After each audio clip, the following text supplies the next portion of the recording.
Untuk selanjutnya, dipersilakan Bapak Bayu Indra Prasetya dapat memaparkan kliennya. Terima kasih kepada Ketua Sidang TPP. Selamat siang. Assalamualaikum warahmatullahi wabarakatuh.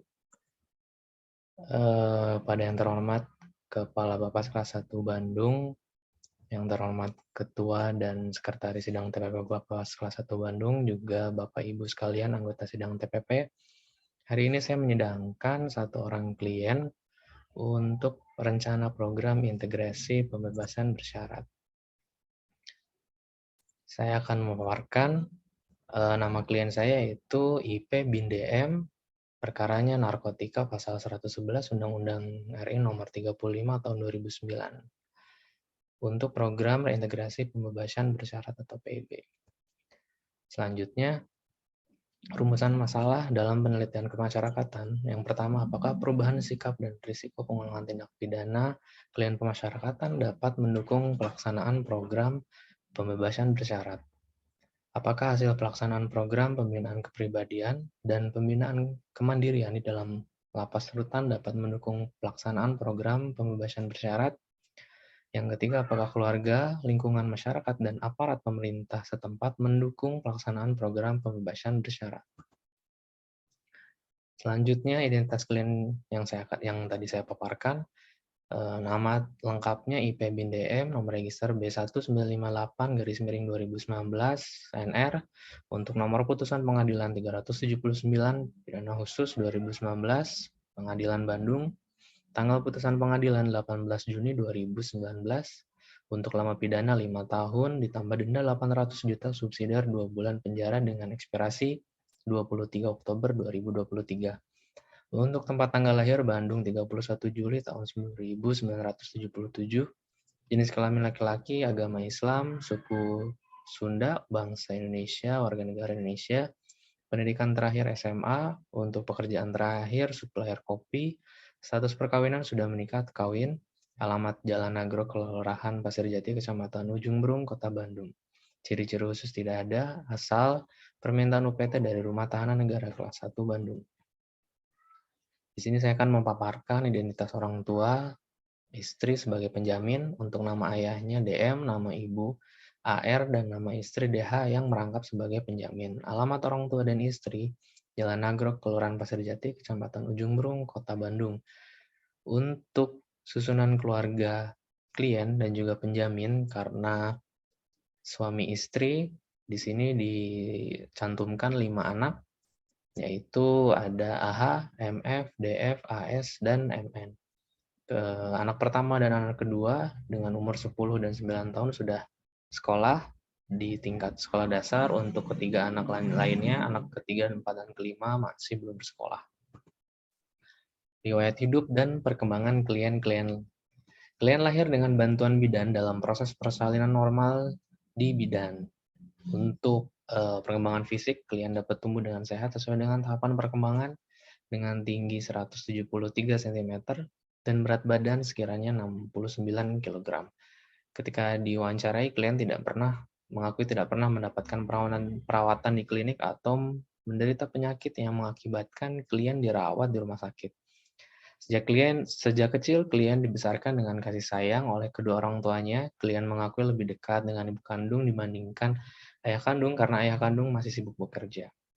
Klien memiliki hobi bermain basket. Saat tertangkap, klien merupakan tulang punggung yang mempunyai sosok pekerja keras dalam menafkahi keluarganya.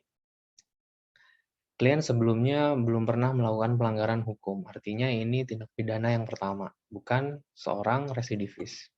Untuk riwayat perkawinan klien dan istrinya adalah seorang penjamin, melangsungkan perkawinan pertama dengan Ibu DH sekiranya tahun 2010 di Bandung atas dasar saling mencintai. Dari pernikahan tersebut, klien dan istrinya dikaruniai 5 orang anak. Kondisi pernikahan klien berjalan harmonis hingga saat ini. Kondisi penjamin adalah DH yang merupakan istri klien. Penjamin mempunyai hubungan yang baik dengan keluarga besar dan sering bersosialisasi di lingkungan masyarakat. Ketika PK berkunjung ke rumah, mendapatkan informasi bahwa sebelumnya penjamin bekerja sebagai guru honorer di salah satu SD negeri, namun sudah tidak bekerja lagi sehingga pengeluaran sehari-hari mengandalkan uang dari keluarga besarnya. Penjamin dan klien tinggal di rumah milik keluarga besarnya. Jadi klien dan penjamin masih satu rumah dengan orang tua dari istri klien. Nah, untuk riwayat tindak pidana, klien melakukan tindak pidana dengan sengaja mengkonsumsi narkotika jenis ganja sebagaimana diatur dalam pasal 111 Undang-Undang RI nomor 35 tahun 2009. Ketika PK mewawancarai, terdapatkan informasi bahwa latar belakang melakukan tindak pidana ini awalnya karena pada saat tahun 1999, klien sedang mengalami sakit liver. Kemudian klien bercerita kepada beberapa temannya dan juga direkomendasikan oleh teman-temannya itu untuk mengkonsumsi ganja sebagai obat untuk penyakit livernya. Ternyata ketika klien mengkonsumsi obat dalam kurun waktu 5 tahun, klien dapat sembuh dari penyakit livernya. Nah, namun dari tahun 1999 itu ternyata klien masih aktif menggunakan hingga tahun 2020 saat penangkapan.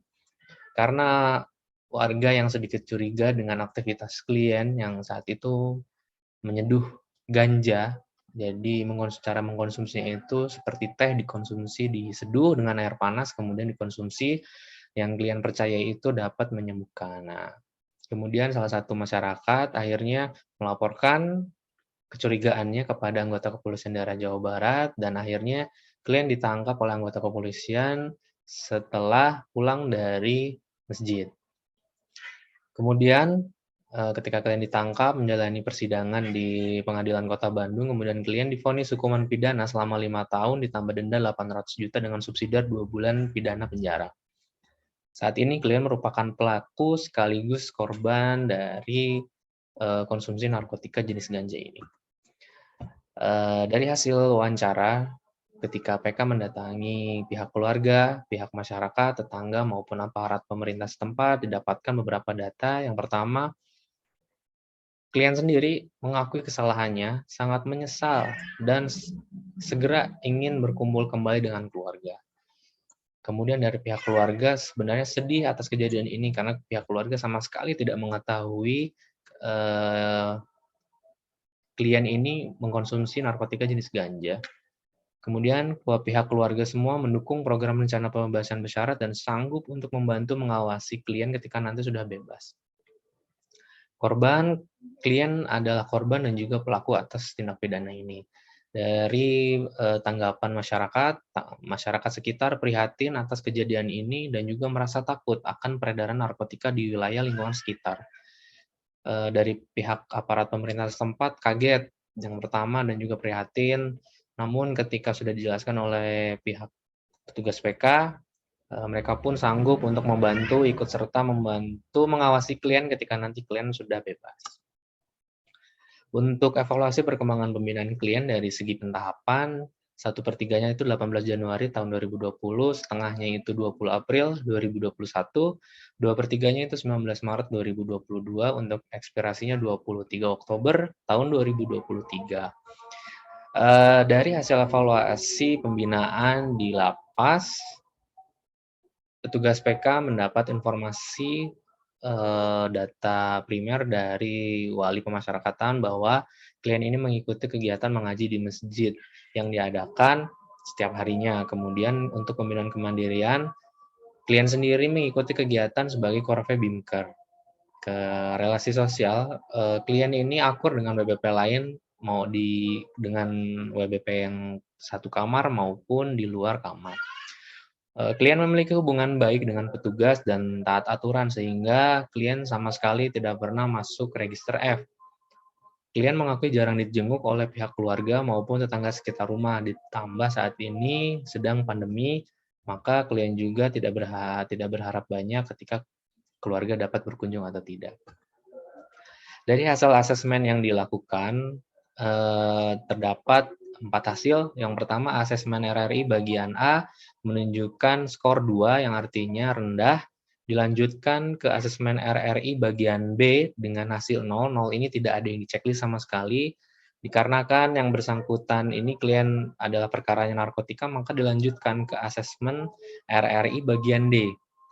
Dari asesmen RRI bagian D ini dapati 2 pernyataan yang di checklist, sehingga dari ketiga asesmen ini kemudian petugas PK melanjutkan ke kebutuhan kriminogenik dengan hasil yang menunjukkan bahwa dari kriteria penggunaan narkotika, obat-obatan terlarang, dan konsumsi alkohol, klien ini mendapati nilai 4 yang artinya nilai sedang, dan setelah ini akan dibuatkan case plan untuk kriterianya. Dari analisis yang petugas dapatkan, yang pertama, klien memiliki tingkat risiko yang rendah dalam melakukan pengulangan pelanggaran hukum dan melarikan diri, dilihat dari asesmen RRI yang tadi sudah dilakukan.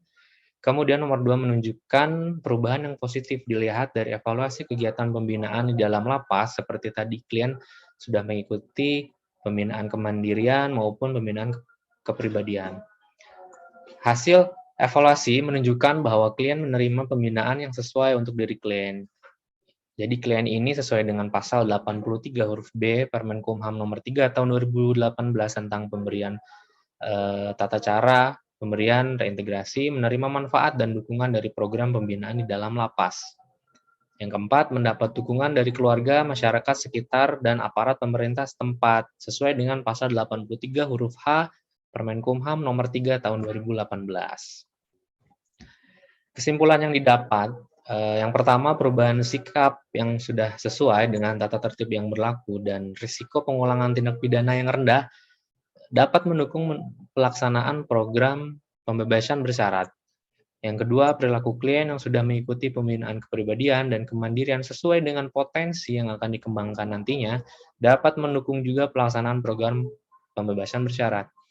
Nomor 3, seluruh pihak seperti keluarga klien, lingkungan masyarakat, dan aparat pemerintah setempat siap membantu dan mengawasi untuk dapat mendukung pelaksanaan program pembebasan bersyarat. Rekomendasi yang diberikan oleh petugas PK yang pertama adalah merekomendasikan klien atas nama IP BDM dalam pelaksanaan program pembebasan bersyarat. Yang kedua, istri klien sebagai penjamin dinilai layak untuk menjadi penjamin dalam pelaksanaan program pembebasan bersyarat.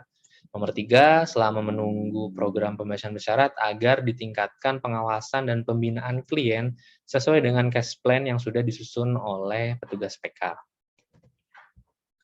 Nah, berikut saya lampirkan case plan yang sudah saya buat dengan dasar tadi merubah kriteria faktor kriminogenik, penyalahgunaan alkohol, dan narkotika.